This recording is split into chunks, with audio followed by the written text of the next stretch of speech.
Welcome everyone. Glad to see you on my channel. Today I will tell you about an unusual story, an amazing story about companionship and love. I wish you a pleasant audience. Georgia was lying in bed and she didn't feel like sleeping at all. She took her phone from the nightstand and flipped through the pictures of them together with Alex. Yes, the people around them were right when they said that they were a beautiful couple. The girls were chasing Alex, and Georgia had a lot of admirers, but she'd never dated anyone but Alex. He paid attention to the girl as soon as she finished 9th grade and Georgia disappeared, drowning in the pool of his black eyes. Alex was 3 years older than the girl, and Georgia's friends were always talking about him, saying that he was going out and that he had a couple of 3 girls besides Georgia. But Georgia didn't believe it. She knew her lover was being slandered out of envy, and there was plenty of envy around. The couple overcame everything, and now a year as they lived together in the apartment, which Alex inherited from his grandmother. Georgia was still in school. The girl was finishing the last course in her 19 years, and Alex was looking for a job, while the guy worked part-time as a cab driver in his Priora, which he had saved up for himself. He was still working, that's why Georgia was lying in bed alone, missing her lover. The girl was against his nighttime work, but Alex assured her that nighttime was always the night with the most money. At night, he often drove drunk people around who were not stingy on tips. And Georgia was also confused by the fact that lately Alex had been having a few drinks with his clients and often got behind the wheel drunk. It's only for a while, the girl frowned, until he gets caught.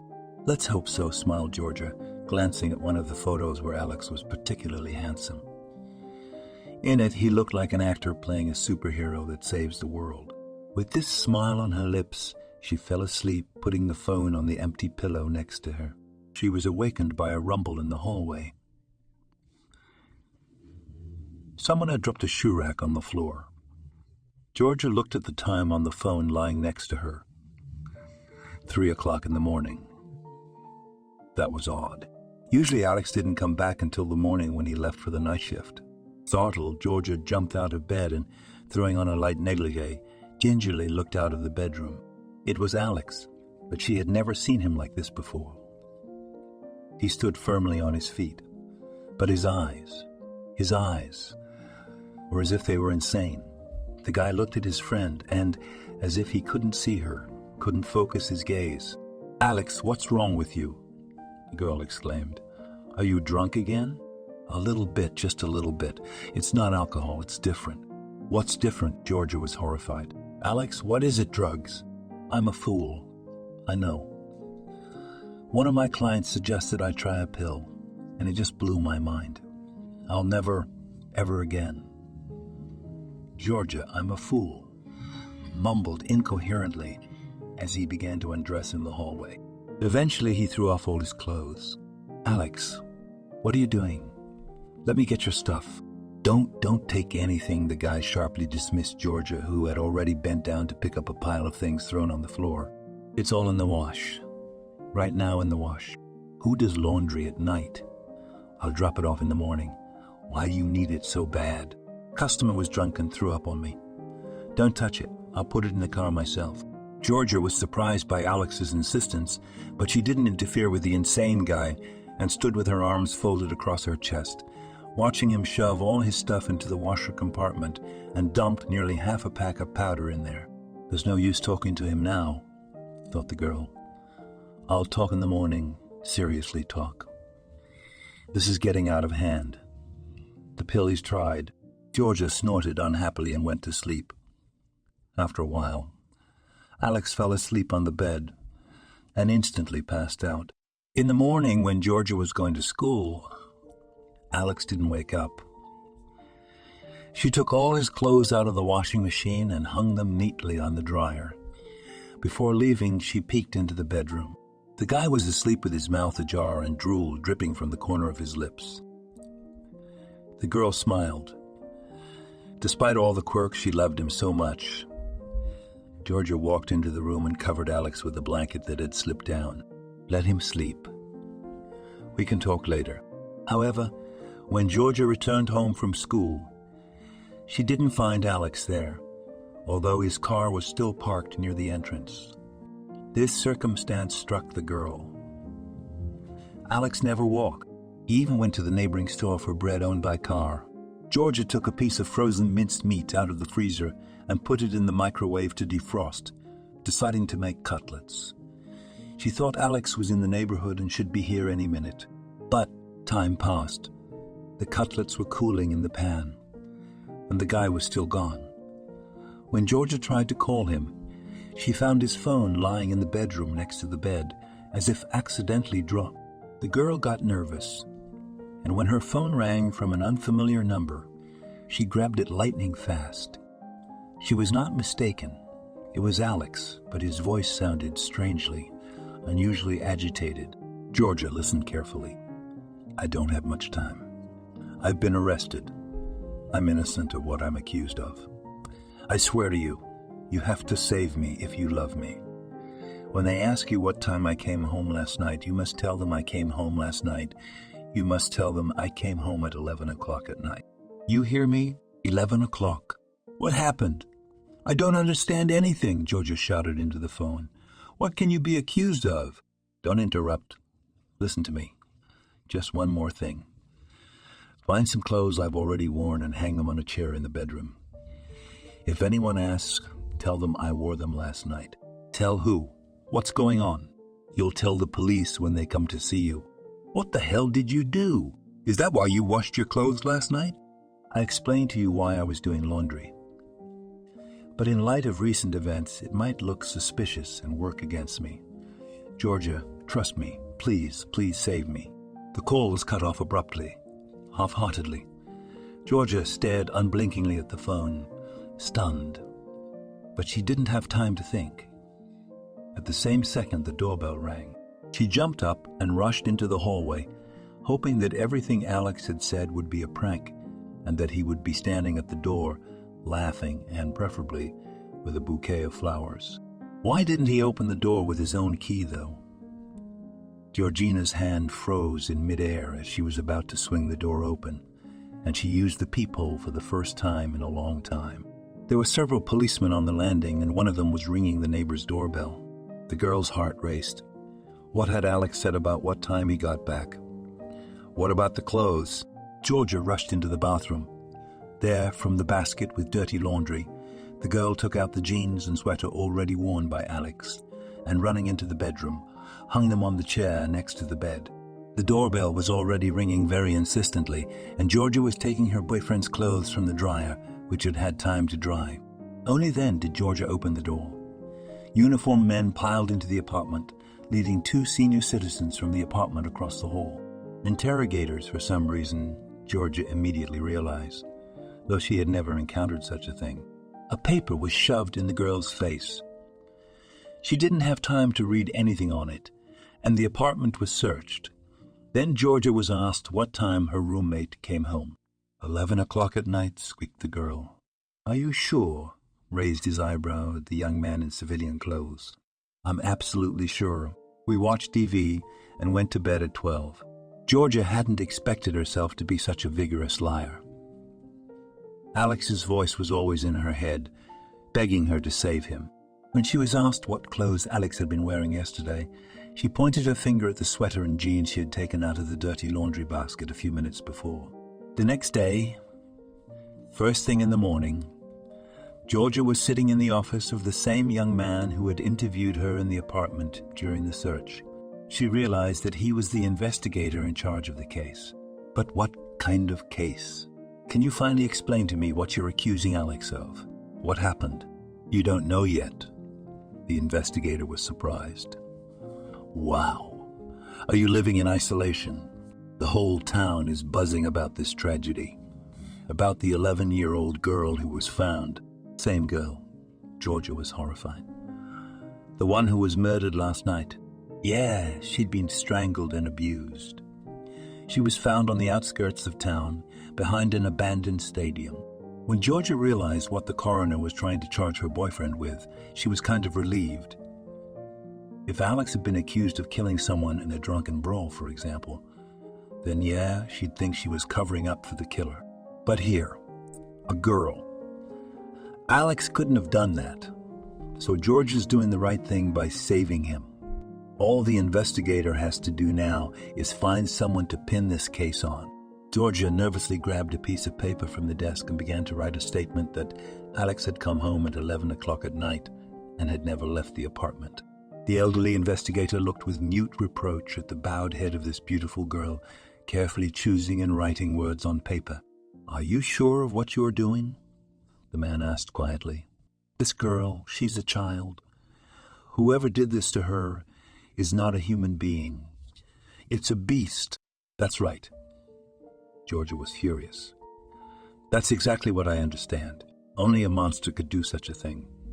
What's Alex got to do with it? I'm telling you, he was home at 11 o'clock at night. What makes you think he had anything to do with it? I'll tell you why. This girl's mom is a nurse, and she was on the night shift.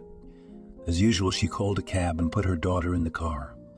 She herself personally escorted the cab driver to take the girl to her aunt's house, where Selena always slept over when her mom worked the night shift. It was 10 o'clock at night. The cab driver, as you yourself probably realize by now, was your Alex. He doesn't deny that, except he says he drove the girl to her destination. But she never made it to her aunt's driveway. At about 5:00 a.m., her body was discovered by a homeless guy who hangs around the abandoned stadium. He claims to have seen the prior pulling away from the stadium at 3:30 in the morning, except the homeless man couldn't see the license plate number in the dark. Forensics says the girl was strangled after 2:00 a.m. And now, knowing all this, you're still going to say that Alex was home at 11 o'clock at night? Of course I will. Georgia was indignant. Listen to yourself. Alex put the girl in his car at 10 o'clock in the evening, and the crime was committed at 2 o'clock. How can you imagine that? What was he doing with her all that time? You don't want to know what he was doing, the investigator sighed. I wouldn't want to know it myself. I've worked in the police for a long time, but this is the first time in my practice. I'd rather retire than realize that such people walk the earth. Well, the investigator curled his lips, running his eyes over the nervously written lines. We'll let him go soon. We'll have to. You've provided an alibi for your Alex. But I advise you to think hard about perjury. There's no perjury. I wrote the truth. Let Alex go. Alex was released after lunch, and all this time Georgia did not leave the police building. She waited on a bench near the duty officer. As she sat there, she noticed a drunken black woman walking by with a loping gait. And having looked closely, I realized that the woman was not drunk at all. She was staggering from something else, and her face seemed black by association, as if blackened by grief. The woman was still young, a little over 30, and her beautiful blonde hair waved out from under a crookedly tied black scarf. Georgia didn't know why the word black came to mind when she saw her. Georgia had a suspicion who this woman, blackened with pain, might be, and she wasn't wrong in her assumption. It so happened that Alex, accompanied by a policeman, came out to Georgia at the same time as that woman, who came back from the depths of the building. When she saw the guy, she howled like a wounded she-wolf and threw herself at him, clawing at his hair. "Oh!" howled the woman. "It's you! It's you!" The policeman accompanying Alex was barely able to tear her away from the guy, who looked around in a huff and made no attempt to defend himself. And the woman continued to rage, held by two policemen as the duty officer jumped out of his booth at the noise. Why? Why is he leaving? Why are you letting him go? What are you doing? The uniformed man tried to reason with the grief-stricken woman. It's not him. The cab driver had nothing to do with it.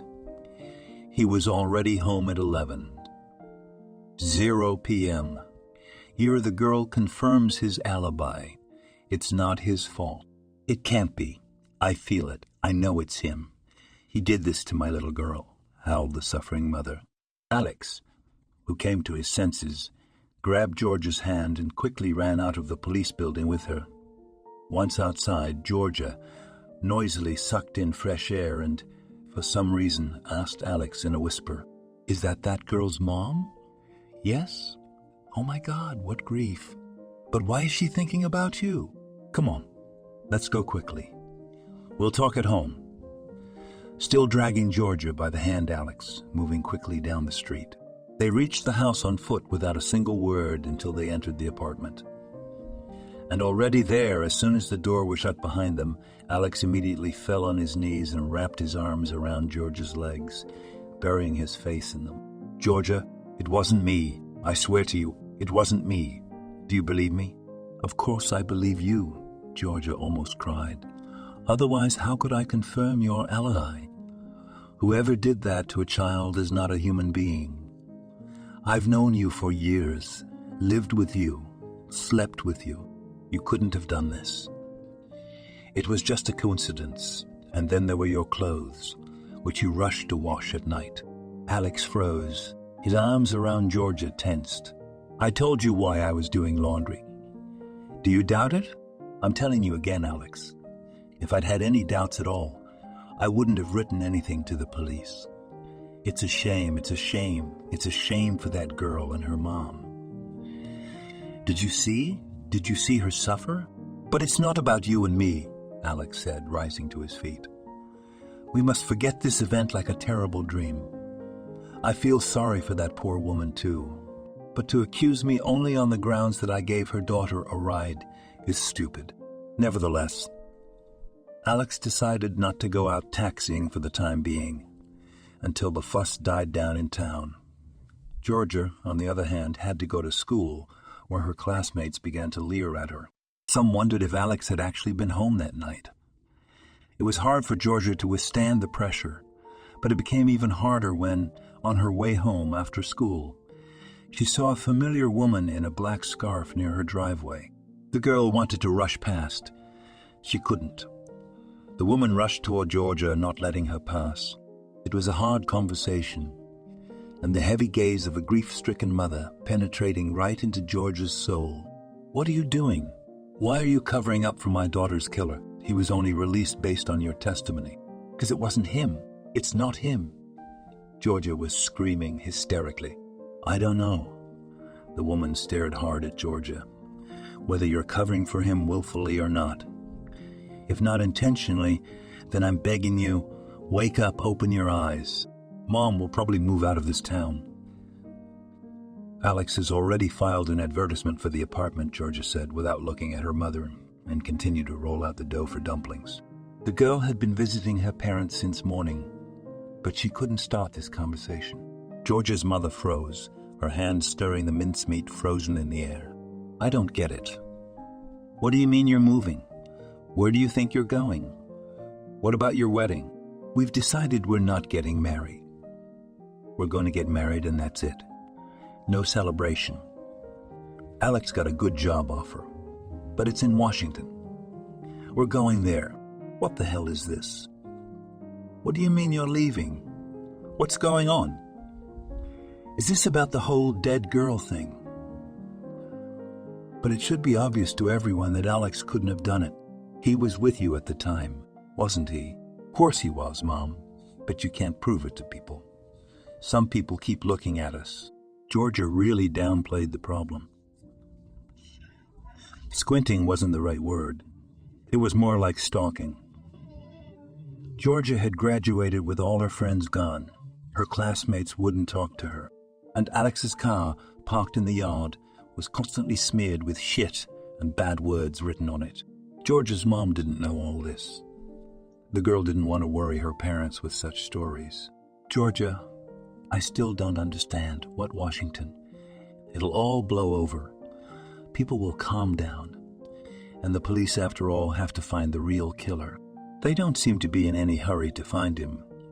Georgia sighed bitterly. And Washington's already taken care of, Mommy. I'm sorry I'm only telling you now. Alex and I are going there as soon as we're married. We've already set up our first meeting with possible buyers for tomorrow. Don't worry, DC isn't far away.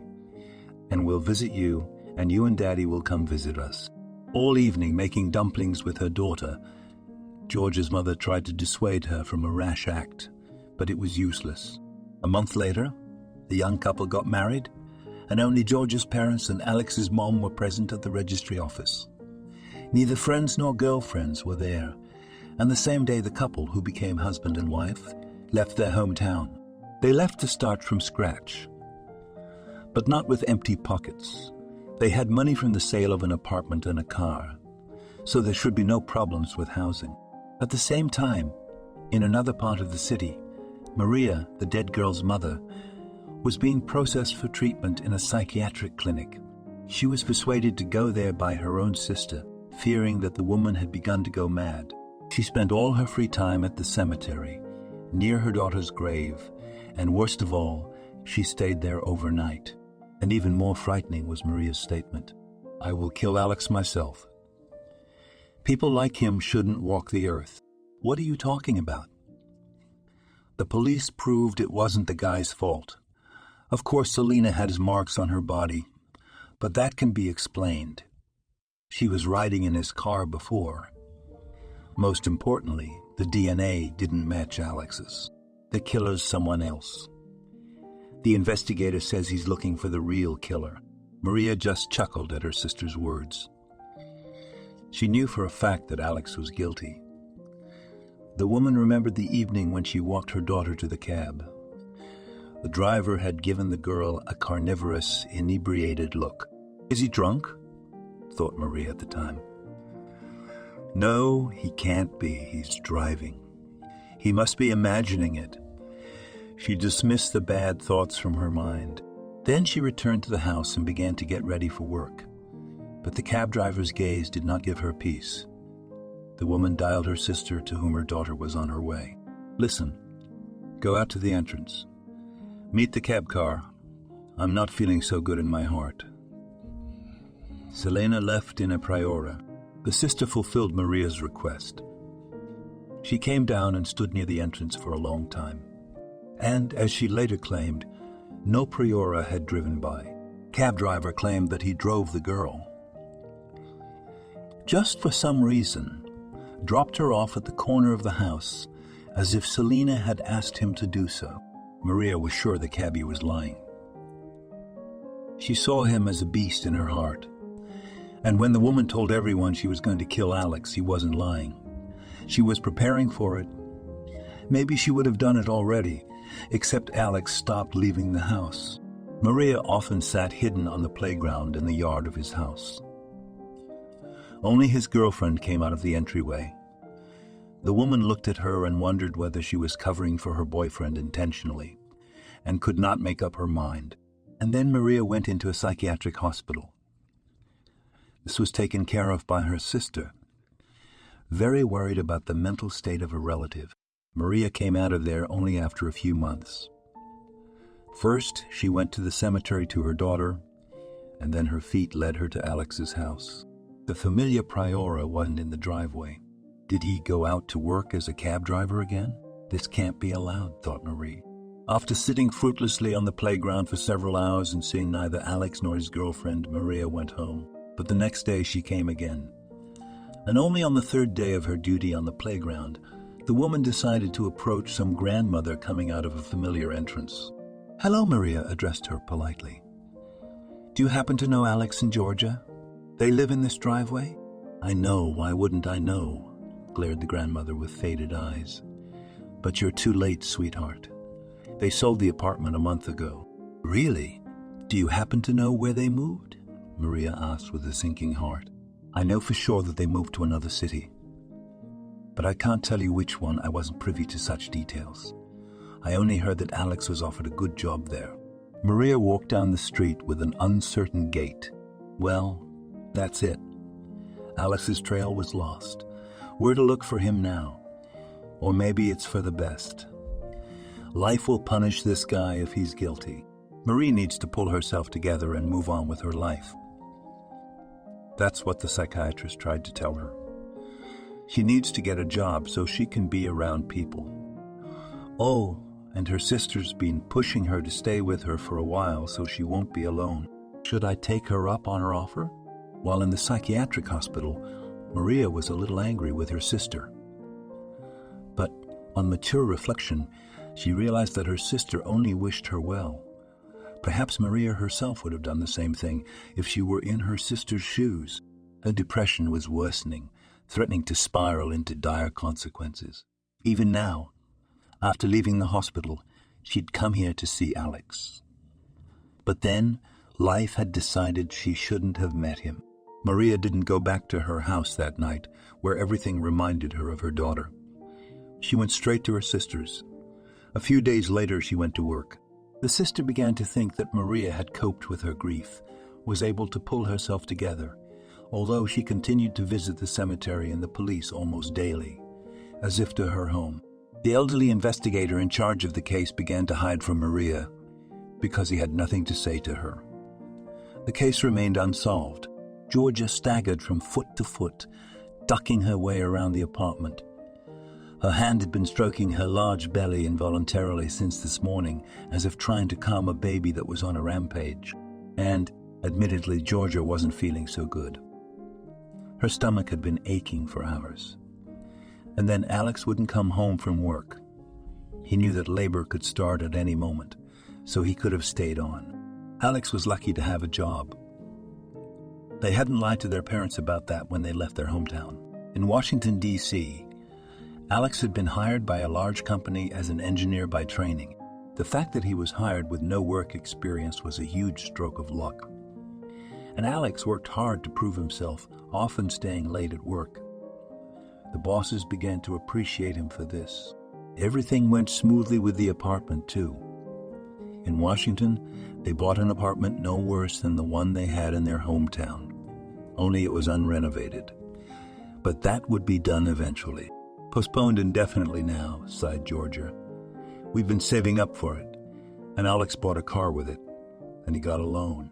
Suddenly, Georgia's stomach was pierced with pain, and sweat trickled down her legs. What is it? Has it really started? Where's Alex? Georgia grabbed her cell phone off the table and, fighting through the pain, dialed her husband. Alex, where are you? I think it's starting. I told you to come home on time. I'm already pulling into the yard, the guy answered excitedly. Is it really starting? Can't you come down by yourself? No, don't try. I'm already running. I'm running after you. In 10 minutes, Alex drove his wife to the maternity hospital, trying to drive the car quickly, but carefully, as the girl cried out at any shaking. It's nothing. We'll be there soon, we'll be there soon. Alex kept saying like an incantation, anxiously looking at Georgia. Georgia's labor was relatively easy. A couple of hours after she arrived at the hospital, the midwife gently patted the big girl's bottom as she let out a loud cry. Wow, what lungs we have. How we're screaming. A girl? Georgia asked in a weak voice, lying with slick, wet hair. A girl, smiled the midwife. Didn't you find out the sex of the baby at the ultrasound? No, my husband and I decided to let it be a surprise. Well, it's a good surprise. We girls are always better than those bullies. Isn't that right? The midwife winked at the exhausted woman in labor. But only Georgia herself was not sure whether Alex wanted to go, or still, like most men, dreamed of a son. When the girl recovered a little, already in the ward, she found the strength to take the phone and informed Alex very carefully, waiting for his reaction with tension. Girl, great, shouted her husband into the phone. I have a daughter. Thank you, Georgiush. I'm so happy. When can I visit you? Is it okay if I report to work tomorrow? I have to celebrate the birth of my daughter. Celebrate? Georgia was surprised. Are you going to drink?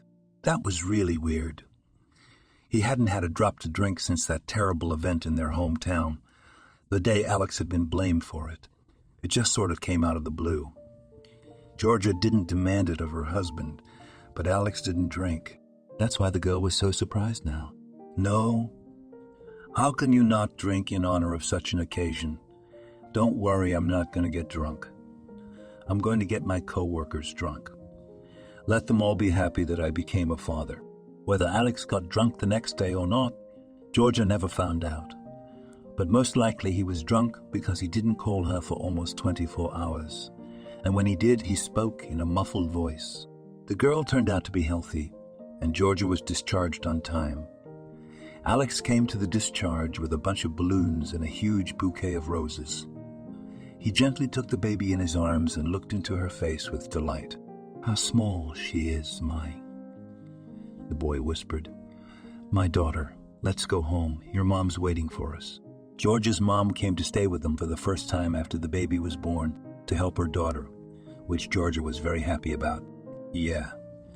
And Alex didn't mind. He was one of those rare sons, in-law who found it easy to get along with his mother. In-law who found it easy to get along with his mother. In-law. He was a great dad, too. After his daughter was born, he stopped working late. Alex flew home with all his legs and did not let the baby out of his arms all evening. What an attentive dad Alex is. George's mom nodded her head with a smile. It's rare to meet such fathers. Your dad was afraid to hold you until you were a year old. And here, look, does not leave the baby. The girl remained a baby for almost a week. The young parents could not agree on a name for the girl.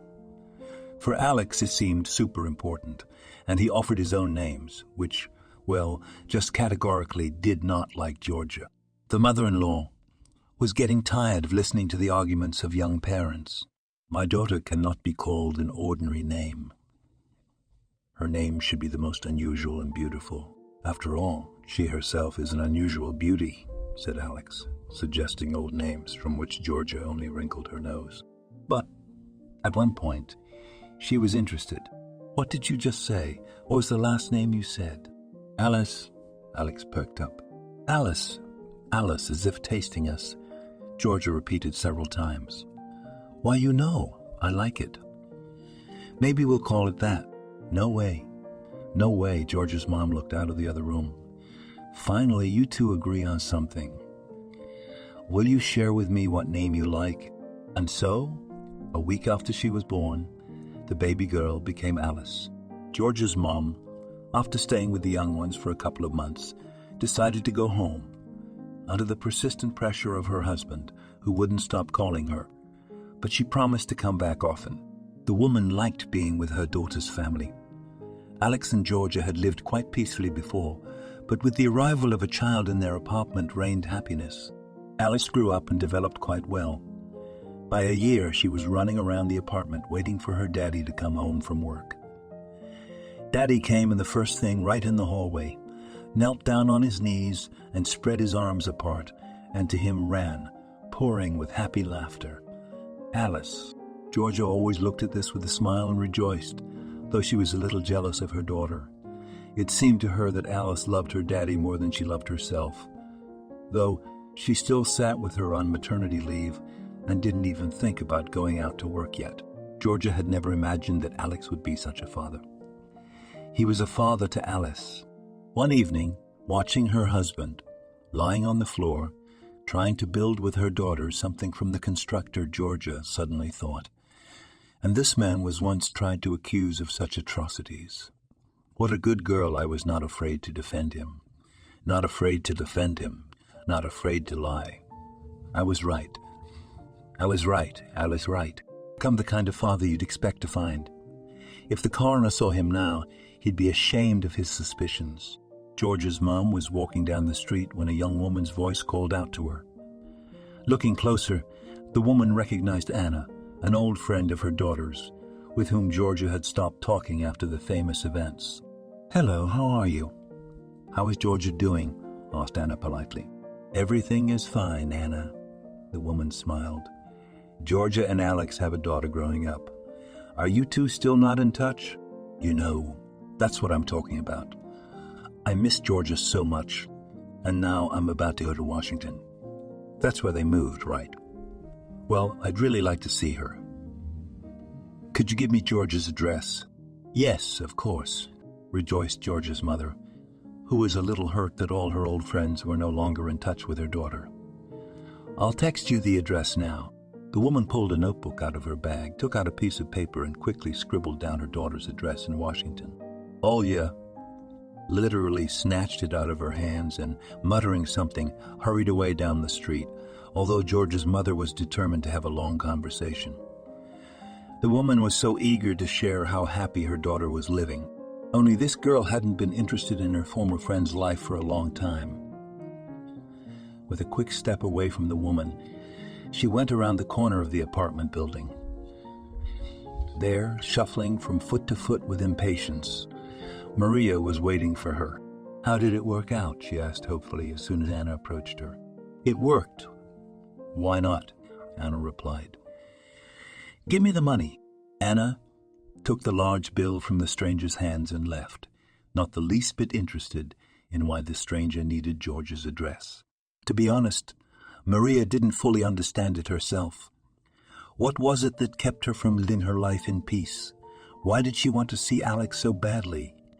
Years passed and the woman did not calm down. Well, the saying time heals didn't work for her. It didn't work for her. Selina dreamed of her nights, screaming, calling for help. Maria stretched her arms out in longing for the cab to leave. And Alex. Not without him. She dreamt about him almost every night, too. Smirking, smug, Maria learned to live alone. She learned to go to work, to communicate with people, to behave as before, but her heart would not calm down. Soon the woman would have a vacation and she, not fully aware of her actions, made an attempt to find out Alex's address. The attempt was successful. The woman stared at the piece of paper with the address on it. This was where her daughter's killer lived. Should she go there? Maria didn't know the right answer to that question, but she knew she would go. Maybe she wanted to see that Alex was also unhappy, that the past did not give him peace of mind, that he received some kind of punishment, at least moral. It can't be that having done such a thing. This guy lives enjoying life. A week later, Maria went on vacation, and a couple of days later, the train took her to the not-so-distant Washington. She arrived in the city early in the morning, and having left her things in the luggage room at the station, first of all went to the address written on a slightly wrinkled paper. Approaching the apartment building, the woman did not count on luck. Most likely she would not see anyone on the first day. At this time, as a rule, all people go to work. However, Maria was wrong. She was just calculating the entrance she needed, and Alex himself came out of it. The woman shuddered, afraid that the guy would recognize her. However, his eyes slid over her indifferently. Alex stopped holding the door, and a little girl of about 5 years old followed him.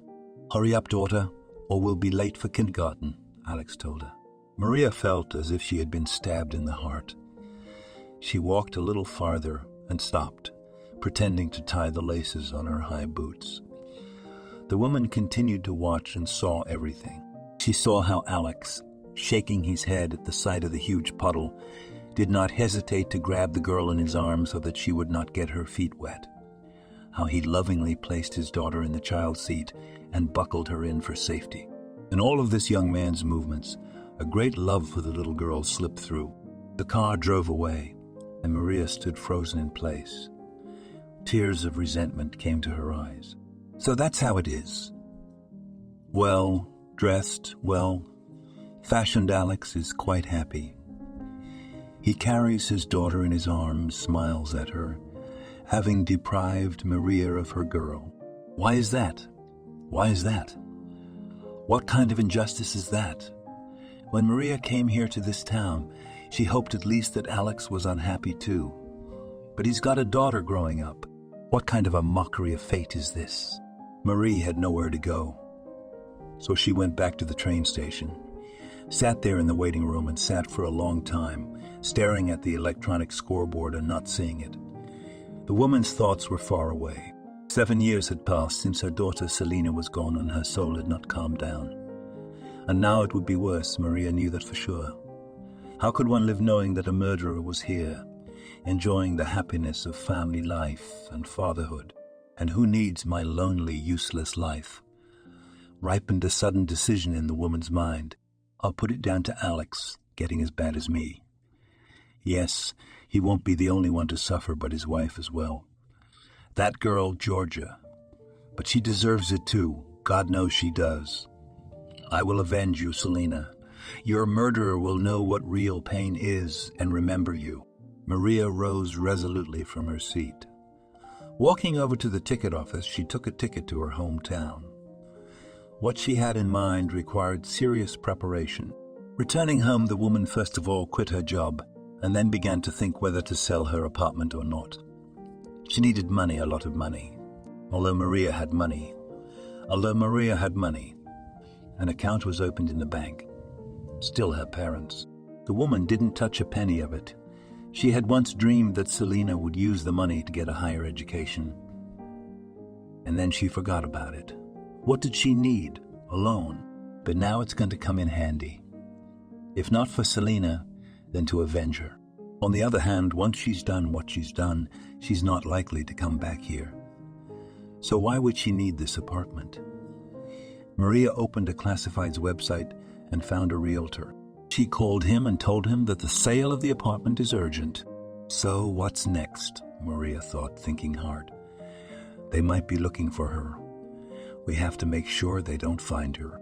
Then the woman remembered the visit of her distant relative, which he paid her about a year and a half ago, once again released from prison. The man was a regular at places not so remote, and when he was released, he visited Marie. She took pity on him, fed him home, cooked food, and the last time, having eaten a hearty meal, the criminal opened up with a relative about his many acquaintances. And by the way, he left her his new phone number. Maria scrolled through the contacts. Right, there's Dustin. That's how she'd saved it. The woman called the number, really hoping that the relative had not managed to do anything and did not go back to prison. Maria was lucky.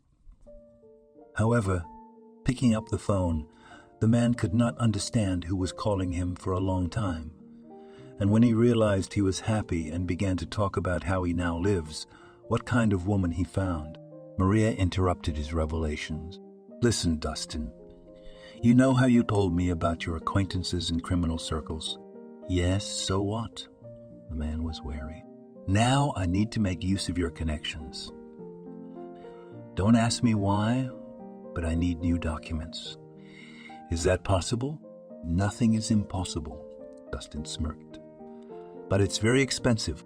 Tell me how much I'm willing to pay. Alex was late for work and, already standing at the door, looked at his wife pulling on Alice's brightly colored boots with some irritation.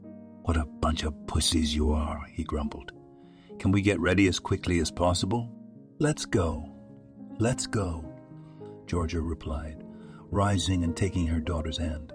But if you are absolutely late, go to work, I'll call a cab, and I'll take Alice to the kindergarten myself. Alex hesitated. He looked at his watch, then at his daughter.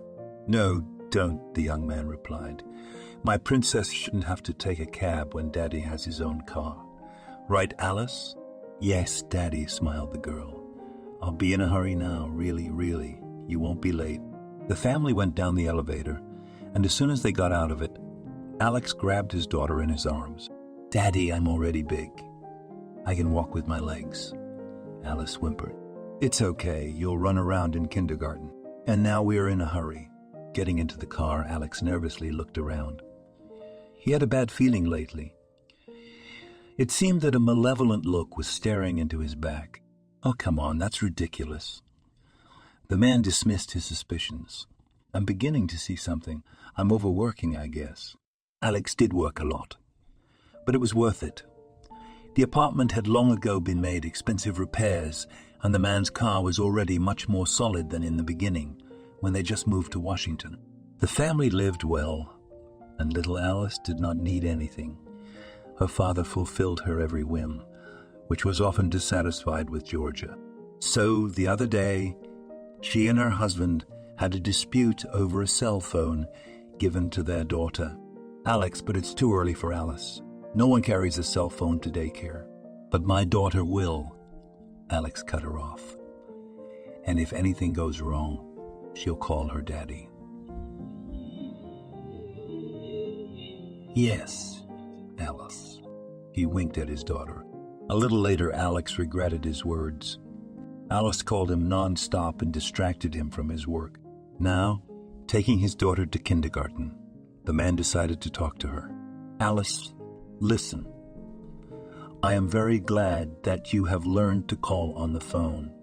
But let's make a deal with you so that you will call me only in extreme cases. When something really serious happens, the rest of the little things like Frank getting cereal on his face, you'll tell me in the evenings when I get home from work. Deal? What's an emergency? The kid was wondering. What serious thing would have to happen for me to call you? Georgia, sitting next to her husband in the front passenger seat, grinned. She immediately understood the danger of such a gift to her daughter, and on the first day she had explained to Alice that when her mother was at work, she should not be disturbed. But Alex tried to do it only now, and that could not formulate his request. Look, Alice, seriously is when, for example, you hurt yourself, God forbid, of course, or someone's hurt you. That's when you call me. Daddy will take care of it. Okay, Daddy, I understand, Alice nodded importantly. Frank was mean to me just yesterday. He said I'm a chatterbox because my mouth never closes. When he insults me like that, can I call you? Georgia was already laughing openly, and Alex sighed heavily. No, Alice, you don't understand. It doesn't count as an offense, but if Frank had beaten you. As they talked, the family drove to the daycare center. And although Alice was taken there by her mother, Alex hurriedly jumped out of the car to kiss his daughter. Already entering the gate, Georgia looked back. Alex, will you wait for me? Or are you running late? I'll wait for you, of course I will. Just hurry up. Don't take too long. Understood, said Georgia and turned to her daughter. All right, Alice, let's go. Feet, feet, feet. Hurry, hurry, Daddy's in a hurry. Georgia was happy. Why shouldn't she be? A full house, a handsome, loving husband who couldn't get enough of their child. The girl went to work. She got a job in the personnel department of the very enterprise where Alex worked. He was the one who got her the job. Georgia's salary was small, but it did not embarrass them. Alex received more than well. In the hair department, her female co-workers looked at her enviously when her husband would pick her up on his lunch break, and they would go out to eat together. There was a lot to envy. Alex, who had once been just a handsome guy, had turned into a very prominent young man. Georgia jumped out of the daycare center without paying attention to the cab car that had just stopped behind Alex's car. For some reason, no one was in a hurry to get out of it. Maria was in the cab, and she was paying the fare and stalling on purpose, not wanting to get out until Alex and his wife drove away. Just because he didn't recognize her didn't mean Georgia wouldn't either. Women tended to be more attentive. And Alex himself had been acting a little twitchy lately, always looking around when Maria was watching him. It seemed that the man could feel her angry, hateful gaze. Finally, Maria saw the car ahead of her drive away. Then she, too, got out of the cab. There they were, the gate of the garden.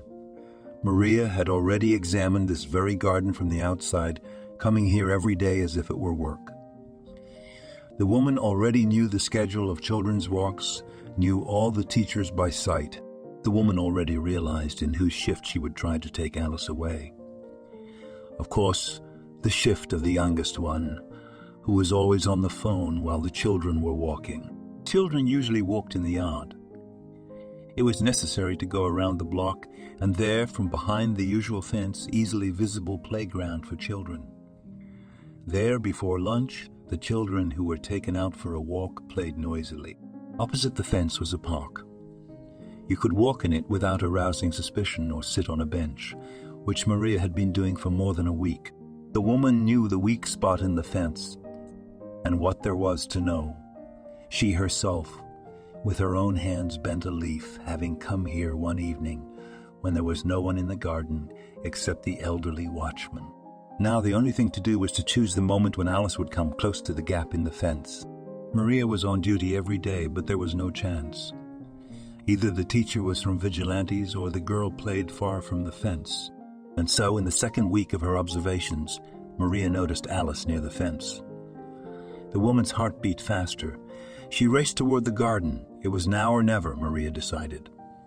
The teacher was the same one, a young woman who paid little attention to the children. The woman pulled back a leaf and called out in a loud whisper, "Alice, come here, girl."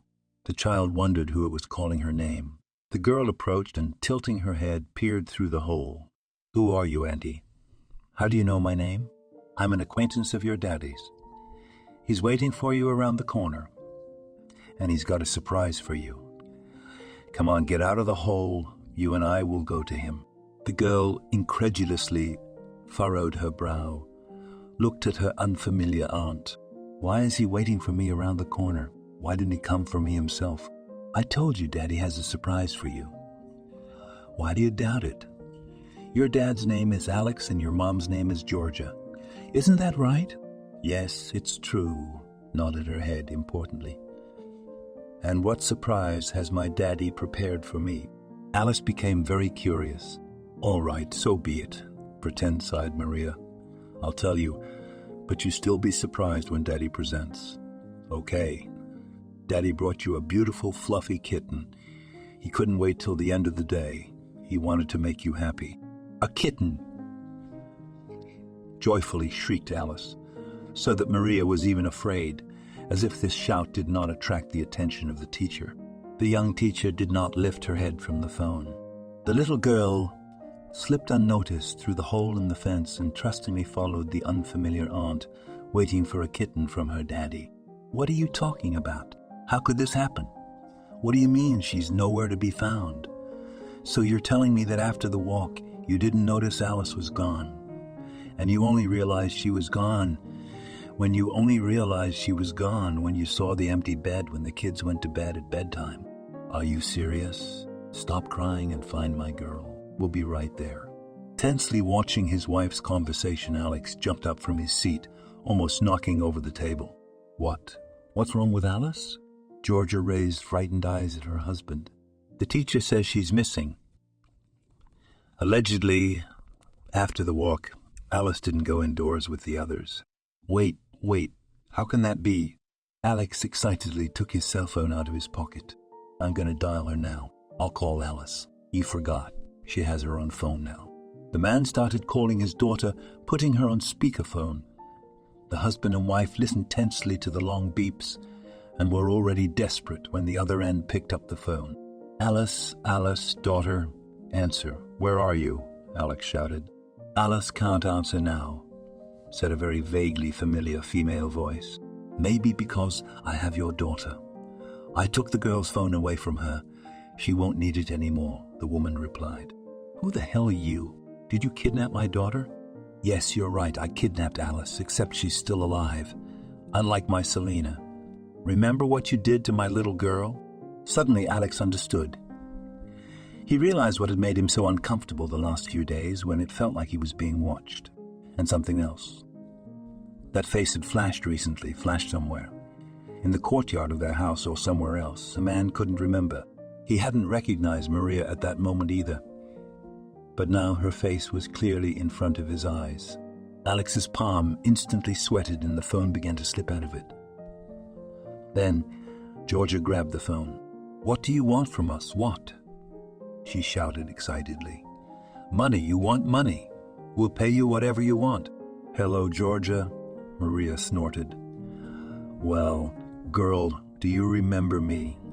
Remember how I cried and convinced you that you were living with a monster who took away the meaning of my life? I don't want that kind of life, but I won't give you any more. Can you seriously offer me money?" "Why? Is it to replace my daughter? You think money can replace your Alice?" "That's just it." "What? What do you want from us then?" Alex shouted. "I want to deprive you of what you deprived me of," said the woman to the parents, who were freezing with horror. "But for now, I won't be in a hurry. Alice will live as long as you follow my instructions. And here's the first thing. You mustn't make a fuss about your daughter's disappearance. If you go to the police, you'll never see her again. I buried my daughter, and I'll let you bury Alice. Is that understood?" How can we not make a fuss? There's already panic at the daycare center. I wouldn't be surprised if the teachers call the police before we get there. That's your problem. You have to handle it the way you want. That's your concern. Take my word for it, if you go to the police, you won't see your daughter alive. Don't try to sneak around, I'll find out. I'll turn this phone off now and call you next time tonight. Then we'll talk about the next steps. Maria disconnected and immediately, following her word, turned off Alice's phone. Of course she was bluffing. How could she know whether Alex and Georgia would go to the police or not? But she understood the psychology of parents, who were afraid to make an extra move now. It was unlikely they would disobey her instructions. Maria hid the phone in her bag so Alice wouldn't find it, and only then went to the other room. There, a disgruntled little girl was whining. "Auntie, where's Daddy? You promised me. I promised you a kitten, and here he is." The woman showed her hand on a fluffy ball curled up on the girl's lap. "Why don't you play with it?" "I've already played. I want to go home to Mommy and Daddy. When are you taking me to them?" "Your mom and dad had to leave town, and they asked me to take care of you. So cry me a river, you're going to have to live here." "Then why did you take my cell phone?" "I want to make a call." "You can't call. I told you, your parents are busy. Sit still. If you want to eat, I'll feed you now." At this time, on Alice's lap, moved awake from the conversation, Gray Kitten, and the girl switched to him. "Yes, I want to eat, and my kitty also wants to eat." "And what does Kotya like?" "Kitty likes milk. I made you some milk noodles." When the phone buzzed, Alex threw the phone furiously on the cafe table, as if it was his fault for the sad news. "What is it?" muttered the shocked Georgia. "That woman must be out of her mind." "Probably crazy," Alex answered. "Ah, you can expect anything from crazy people. Hurry up, let's go to the daycare center. We have to settle things there before they think of calling the police." "Are we going to follow her instructions?" Georgia said, more affirmatively than questioningly. "For now," Alex said. "It's scary to disobey. Very scary. You heard everything yourself. What if that crazy woman is really—" Alex couldn't finish the sentence, but Georgia understood him. Sometime later, when they drove up to Alice's garden, Georgia wiped her tears in the car and carefully powdered her face so that her upset look would not be noticeable. Only then did the girl enter the building. Snorting contemptuously in the direction of the crying young teacher, Georgia went straight to the office of the headmistress. "Tell me, what's going on here?" Without saying hello, the girl began to indignate right from the threshold. "My husband today decided to pick up Alice early, came and approached the children when they were on a walk. Your teacher didn't even dare. What are you trying to tell me now?" That Alice was taken away by her father. Jumped out of the table headmistress, who had previously sat with her hands clasped her head and imagined the terrible consequences of the missing child for the garden and for herself. "Of course the father. Who else could it be?" "So you didn't say anything? So you stole your own child from the daycare center?" "What do you mean you stole?" Georgia raised her voice. "My husband went over to my daughter to tell the teacher he was picking her up, but she was so busy that she didn't even notice the man on the playground." "What do you call that? Why don't you watch the kids? We'll file a complaint." "Don't complain," the headmistress said in a conciliatory voice. "We will take action. The teacher will be severely punished." "I hope so." "I think punished is not the right word. She should be fired. Such irresponsible people should not be working with children." With these words, Georgia turned around and left the office. The headmistress ran after the girl and, in an ingratiating voice, looking into the girl's face, asked, "And Alice will come to the kindergarten tomorrow?" "No," said Georgia. "Alice will not come to this kindergarten. Not yet. Definitely not going.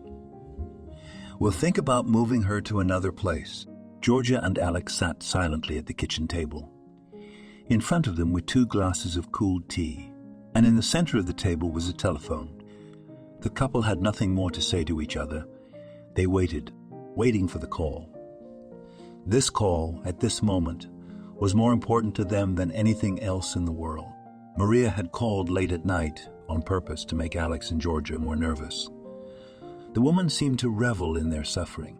What are you waiting? She asked when Alex grabbed the phone. Waiting, the man replied briefly. As Alice let us talk to her. What do you think? You're the one who's going to dictate terms to me. Alice is fine for now. But I'm not going to let you talk to her. You'll have to settle for my voice. Do you want your daughter to live? Of course I do. What a question, Alex yelled. But you didn't spare my Selena. I'll never hear her laugh again. Never see her grow up. I dream about her at night, asking for help. And what happened to her before she died? I can't even think about it. It's been so many years, and I can't rest. I don't want to live. Now I know what I'm gonna do. I'll lay my life on the altar of your suffering. You must answer for what you've done. What have I done? What? Alex screamed. How can't you realize it wasn't me? Even the coroner after forensics cleared me of suspicion, and not just on Georgia's word. How can you still not understand that? I don't want to hear any of your excuses. I don't want to hear any of your excuses, Maria shrieked. Don't lie to me, you're not fooling me. I know for sure it's you. I felt uneasy as soon as I put my daughter in your car. I saw the look in your eyes. The crazy look in your eyes. Don't try to tell me it wasn't your fault again. What should I say then? Alex asked tiredly. You have to tell me everything. Everything that happened that night. Everything you did to my little girl. I need to know, no matter how hard it is for me to hear. I have nothing to tell you. Then this conversation is over. I'll give you time to think and call you back tomorrow. Just think carefully, my patience is not unlimited. Tomorrow you'll go to work and act like nothing happened. I'm warning you one last time, don't make a fuss. There were short beeps in the phone and Alex grabbed his head. This is a hopeless situation, just hopeless. She's crazy. How are we going to get Alice back now? Georgia, who was sitting at the table staring at one point and listening attentively to the conversation between her husband and Maria, slowly raised her heavy gaze to Alex. Why does she say that you came after Selena in a deranged state? You really weren't yourself that night. But you told me you took a pill, felt sick, and went straight home. So you lied to me, and you were already drugged at 0 p.m., when you put the girl in the cab. Why else would she know that? I never told anyone what state you came home in. She couldn't have guessed. Well, maybe I took a pill before I told you. So what? What does it matter now? It makes a huge difference. It turns out you lied to me about that. It also turns out you were already out of it by 0, and you didn't get home until 3. 0, and you didn't get home until 3. 0. And what did you do in that state?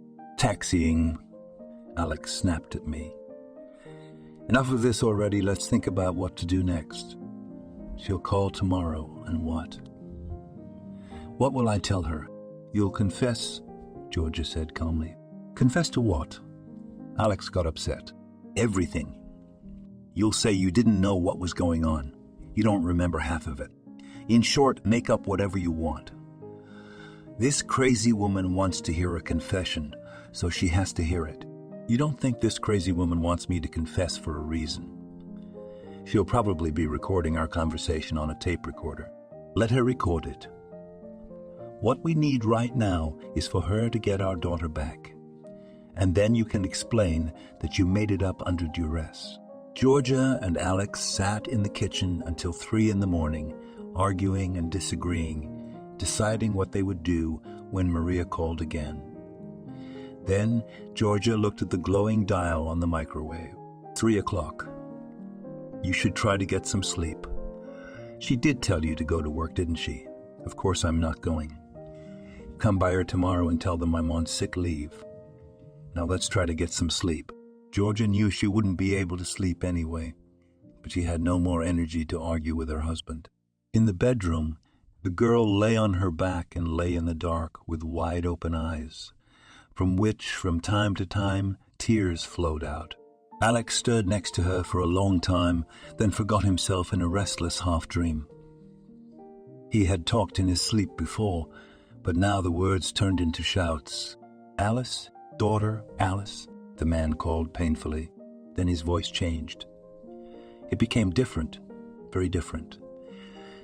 It was the kind of voice Georgia rarely heard from her husband. "I will not answer alone. I won't. Do you hear me? It's your fault." Alex shouted in his sleep and woke up, jerking on the bed. "Who were you talking to? What were you dreaming about?" Georgia asked cautiously. "I wasn't dreaming about anything," snapped the man. He got out of bed and headed to the bathroom to wash off the cold sweat that had appeared on his face during the dream.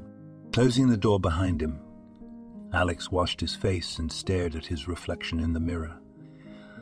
Droplets trickled down his drawn cheekbones and fell on the sink. Of course, Alex remembered his dream. In the dream, he dreamed of the man he was destined to meet that very ill-fated evening. He had told Alex his name was Donald. Donald was supposedly on a business trip in Alex's city and was having a good time. He was the one who offered the cabbie that pill, and more than one. Alex had taken at least 3 of them over the course of the evening. He liked this state, the feeling of omnipotence, and Donald was in no hurry to leave the cab. That's when the guy got a call to an address he already knew. "Oh, there's a girl to pick up. I've been there before." "You pick up the girl. Take her to a relative's house. Her mother pays in advance." "That would be strange." Alex hesitated. "Her mother is seeing her off, and there's a man in the car besides the driver." "All right. Drop me off somewhere nearby around the corner. You pick up the girl, put me back in the car." Alex seemed to be having a lot of fun at that moment, and he agreed. Selena's mom looked at him suspiciously, but kept silent. All because Alex, in light of what Donald had said, looked at Selena with different eyes. Now, standing in the bathroom, Alex could hardly take his eyes off his reflection and, grabbing a towel, furiously began to rub his wet face. He tried so hard, he wanted so much all these years to erase the memories of that evening from himself, to forget Selena's and Donald's face. And now it all came back with such clarity. When he pulled around the corner, he put Donald back in the car. He didn't get into the front seat, but climbed into the back, next to the confused girl. "Oh, what a pretty little girl we have here," the man sang, holding out his arms to Selena. And Alex laughed, laughing, watching in the rearview mirror at what was happening in the seat. How much fun he was having at that moment, how omnipotent he felt. Alex washed his face once more and left the bathroom, trying to be quiet so as not to wake up his wife, who was napping as he thought. However, as soon as he stepped into the hallway, he came across Georgia, standing there in the darkness. "What are you doing?" the man asked in a whisper. "What are you standing here for? Tell me everything. Tell me what happened that night," Georgia said in a grave voice. "You know everything. What else do I have to tell you?" Alex was frightened. "No, as it turned out, I don't know anything. And the worst thing is that I don't know you at all. You talk in your sleep, Alex. And now you've confessed everything when you were asleep." "I heard everything." Georgia lied a little. "What could I have been mumbling in my sleep?" the man asked with a nervous chuckle. "I don't know what I was dreaming about." "Stop lying." Georgia raised her voice. "Our daughter's life is at stake right now, the life of your beloved Alice. Now I can understand the pain of that poor woman who stole Alice. Maybe she's crazy, but who are you? How could you hurt a girl? It's a child, Alex. How could you look at her with lust?" Georgia purposely did not turn on the light in the hallway, so that her husband would not see with what horror and disgust she looked at him. She was rethinking a lot of things now, after her husband's Bormo Georgia in the dream. But more than anything else, she wanted Alex to refute all her horrible guesses. She wanted her to be wrong. And her husband suddenly shouted, "What are you talking about? How could I look at the child with lust? It wasn't me. It wasn't me. It was another man, my client, who did it by slipping me those damn pills. I wasn't thinking straight. I didn't fully understand what he was doing." "So it happened in your car?" Georgia asked, trying to keep her composure. No, of course not. It started in my car, but when I realized what Donald was up to, I took him and the girl behind the abandoned stadium. By then, it was getting dark outside. We got out of the car. It all happened there. Were you there all the way? Georgia, listen to me, I'm telling you. I didn't know what I was doing. Yes, I was there. Donald asked me to be a part of it, but I didn't. No. I swear, I was horrified myself when I realized what that business trip guy had done. But, when he was done and he was getting in the car, the girl was still alive, and I was afraid she'd point the finger at me. Donald's not a local. He's not a local. He's not a local. He took the train and he was gone. Look for him later. I told Donald about it, and he suggested I finish the girl myself. But I couldn't. You hear me, Georgia. I couldn't. Donald had to do that too. What? What did you say? Georgia whispered. You asked that man to kill the girl so she wouldn't recognize you, so she could stay alive. Georgia, you saw me that night. Did I look like myself? You think I didn't curse myself that night? You've lived with me for so many years. Am I such a bad person? Yeah, I was scared. So what? Anyone would be scared. Anyone? Georgia squealed. Did you say anyone? Anybody couldn't have been in your place. Are you a bad person? As it turns out, you're not a human being at all. I don't know who you are. Why didn't you confess everything back at the police station? I would have gone to jail. I would have gone to jail as an accessory. And you should be. I have to, the girl squealed, completely out of control. And this other one, he's walking the earth, and who knows what he's done since then. And it will be your fault too, yours. You have to confess everything, confess to that woman. Go to the police.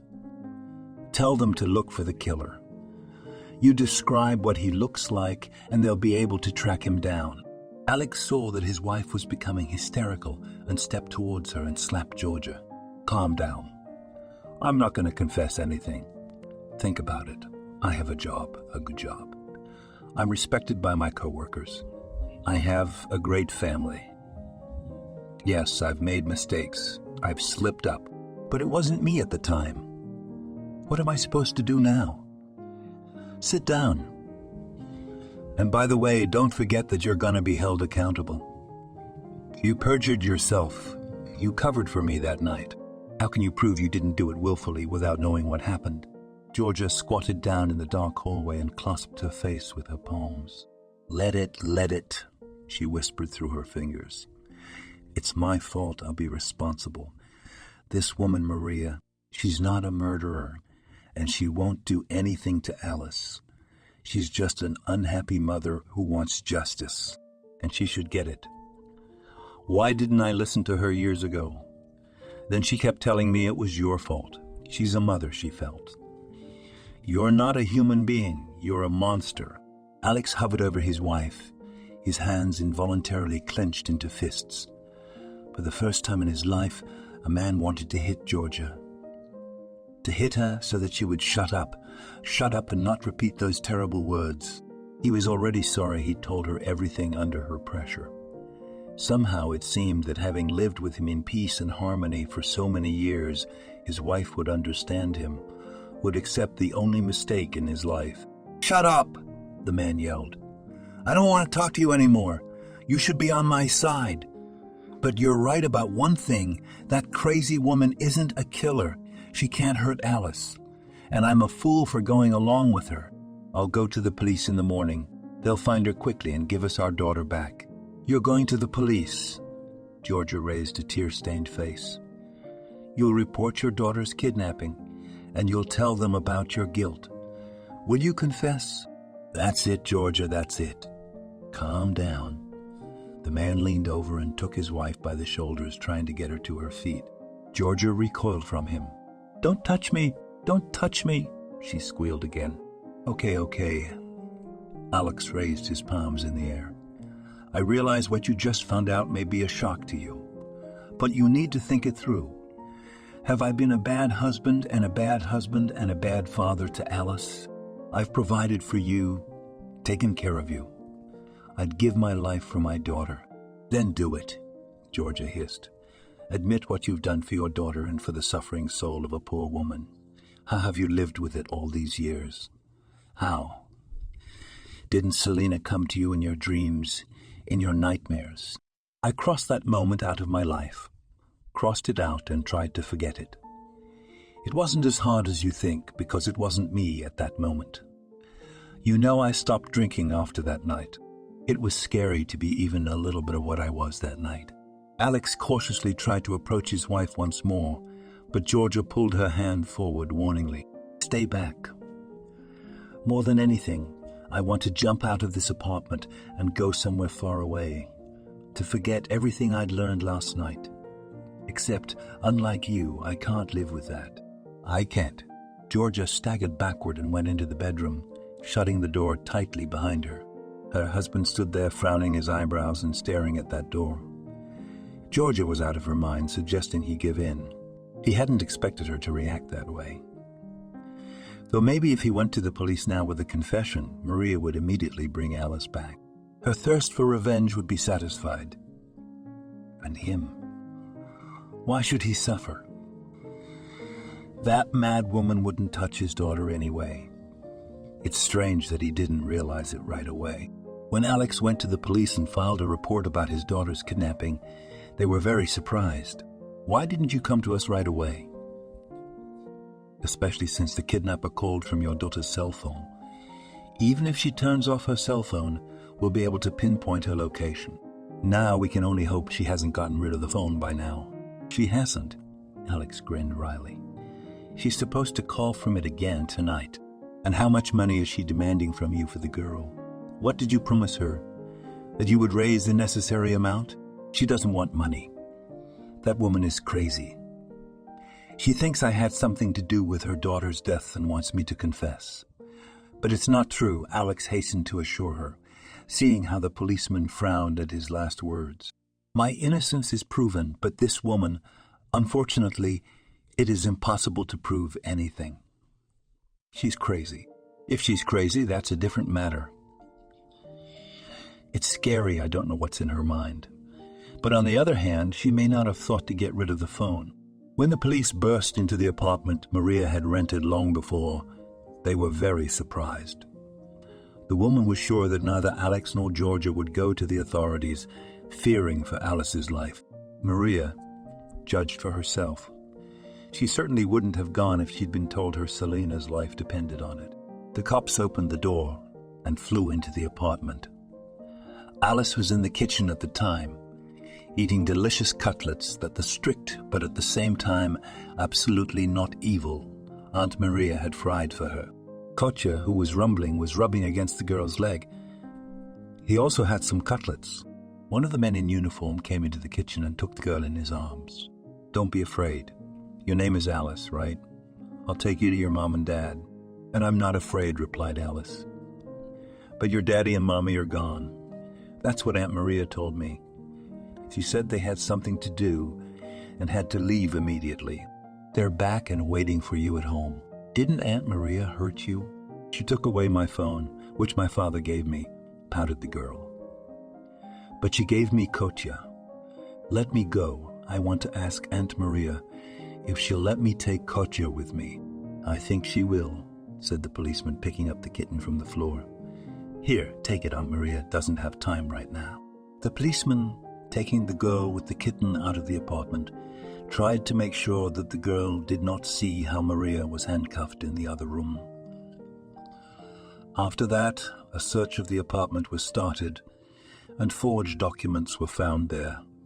And not only for Maria, they also found a fake birth certificate for a child, a girl of 5 years old. According to this certificate, she was Maria's daughter. So the policeman held up the forged passport and birth certificate. And you claimed to the parents that you would give them back their daughter. So it wasn't part of your plans and you lied to them? No, I didn't lie, Maria calmly replied, resigned to the situation. I would have returned Alice to Georgia if Alex had confessed to his crime. I would never hurt that girl. But if Alex put his own well-being above his daughter's life, I would leave with Alice. I'd go into hiding, and he'd never see his daughter again. He has to take some responsibility for what he's done. He must suffer. I'd punish him at least this way. I'd let him and his wife think their daughter was dead too. They deserved it. I don't know what happened, but what you did is a very serious crime. Kidnapping a child. And I don't know what you wanted from the girl's father. Okay, we'll figure it out. You'll figure it out. You will. The woman laughed a sinister laugh. My Selena died so brutally, and you've been dealing with this for years. I'm tired of knocking on every door and proving that Alex did it. No one believes me. My little girl's murder still goes unpunished. And now you're telling me you're gonna figure it out. What the hell do you have to figure out? The policeman glanced warily at the woman who was laughing her creepy laugh. She had seemed quite normal to him before she laughed. She must be crazy, he thought. The girl's father isn't lying. That woman is insane with grief. He also said she was already in a mental institution. She'll probably go back there. Except this time she's not likely to come out quickly, if at all. The man who had taken Alice to her overjoyed parents noticed that the atmosphere in their apartment was tense. Yes, of course, both of them rushed to meet Alice and both of them were overjoyed. Only here, between the couple themselves, as if a cat ran. Alice alone did not notice anything. The girl was happy to be back home. Daddy, when did you come back? And where did you go without me? Aunt Maria said you wouldn't be back for a while. Aunt Maria said. Alex frowned. What else did she say? Nothing else. She gave me a kitten. His name is Kocha here. The girl showed her parents a small gray lump that looked frighteningly out of her sinuses. Can Kocha live with us? Of course, let him live. Smiled exhaustedly Georgia. So Aunt Maria was good to you? I already told my uncle the policeman. Aunt Maria took away my cell phone. She's strict. Why did you decide to leave me with her? It happened, Alice, it happened. We were in a great hurry. You tell me, are you hungry? Did Aunt Maria feed you long ago? No, just now. She fried me some cutlets and she let Kota have one too.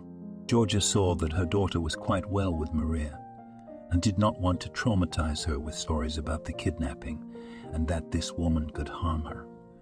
The child didn't need that information. Let her think that Aunt Maria is actually an acquaintance of theirs. And in all likelihood, she couldn't hurt the girl.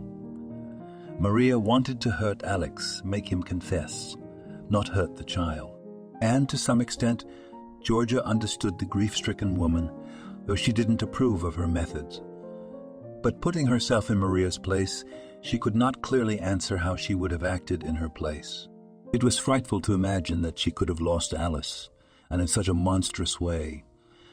In fact, anyone could go crazy here. Alex could not look at his daughter back home, but his phone was ringing off the hook. The man got tired of ringing and picked up the phone. Okay, I'll be right there, he said curtly. It's urgent to get to work. The man turned to his wife, who hadn't spoken to him since the night before. The papers need to be signed. Drive, Georgia threw. As soon as her husband, hastily dressed, left the apartment, Georgia said to her daughter, Alice, we're going to Grandma and Grandpa's now. Come on, get your things together. And Daddy, why is not going with us? Wondered the child. Daddy can't. He has work. You heard yourself. He will come to us later, when he has settled all his affairs. Let's put your things away. And Kotya, the girl whimpered. We're not leaving Kotya, are we? He's coming with us to his grandparents. Let him go, sighed Georgia tiredly, but just so that we would not be dropped off the train with your Kotya. Okay, on the way, we'll stop at a pet store and buy a cat carrier. When Alex returned home a few hours later, he found neither his wife nor his daughter at home, only a mess in the apartment. It was obvious that Georgia had packed hastily. But still, she had time to scribble a note to her husband. I'm taking Alice and going to my parents' house. Don't try to follow us. We won't live with you anymore anyway.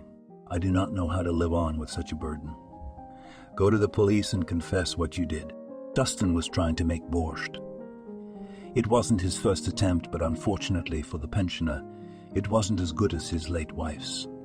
She had borscht, so borscht, but the man's was just red water.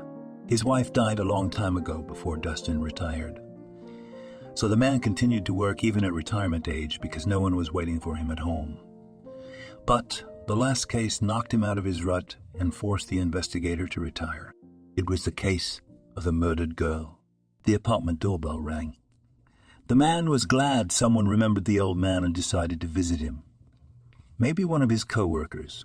Dustin opened the door and stared at the unfamiliar young woman. Why unfamiliar, though? He'd seen her somewhere. I wish he could remember where. You don't remember me, Georgia concluded. Your case when the girl died. I was in your office writing a statement. I wrote that my boyfriend was home at 11:00 at night. My boyfriend's a cab driver. Yeah, don't go on, I remembered, Dustin said. I apologize for coming to your house.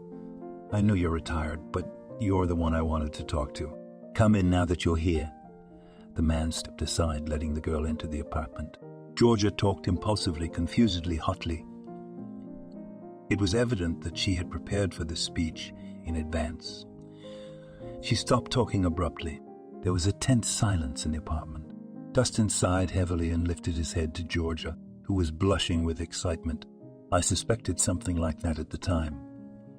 No, I didn't think your Alex was guilty, or I wouldn't have let him go so easily.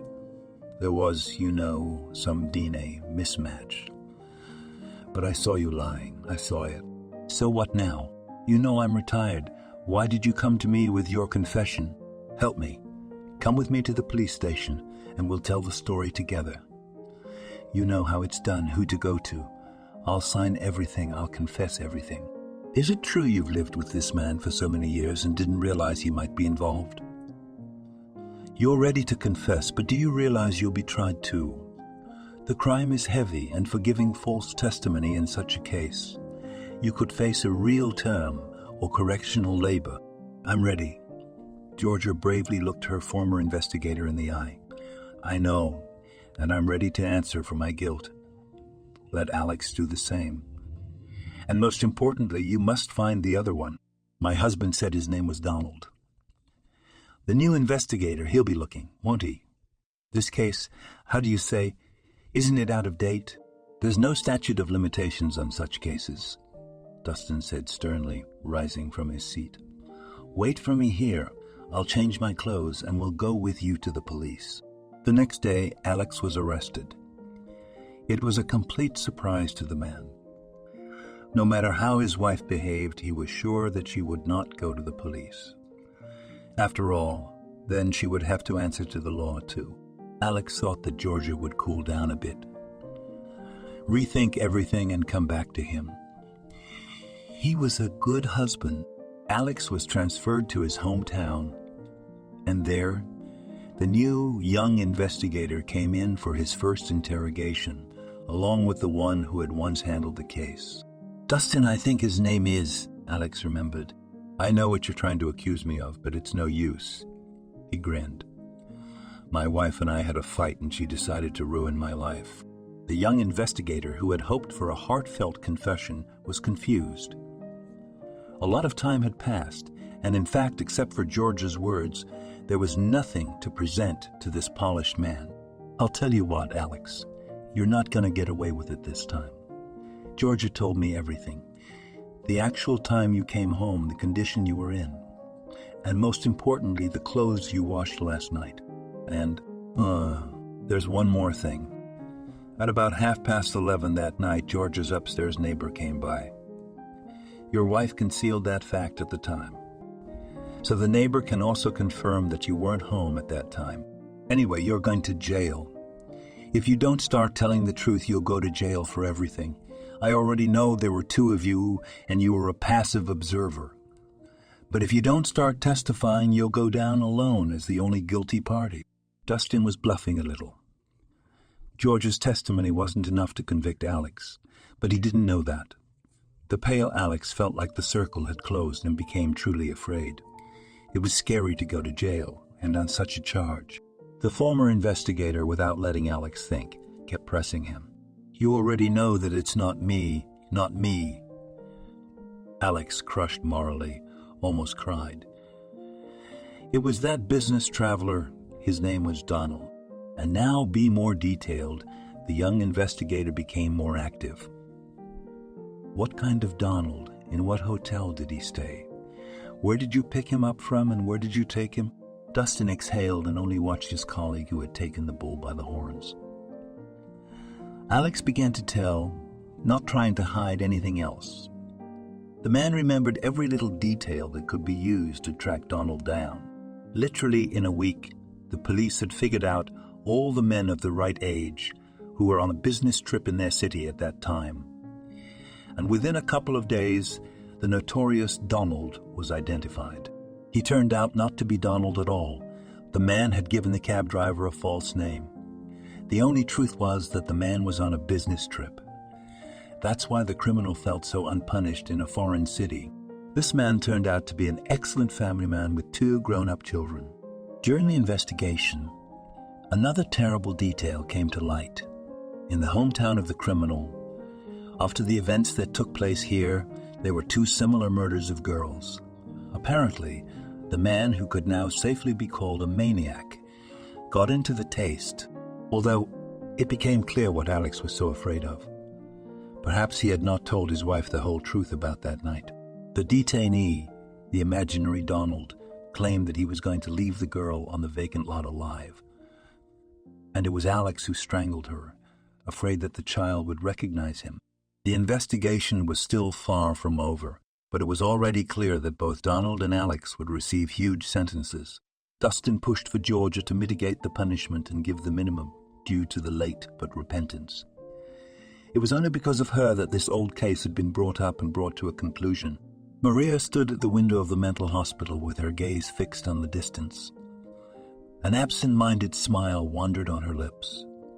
A few minutes ago, a former investigator had walked out from her to tell her that the killer had finally been caught, and not just one. There were 2 of them.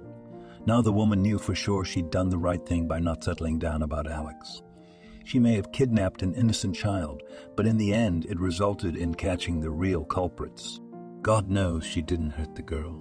As Dustin was leaving, he turned around. By the way, I almost forgot. I wanted to give you Georgia's words. She's on her knees apologizing to you. She is guilty and cursing herself for what she did.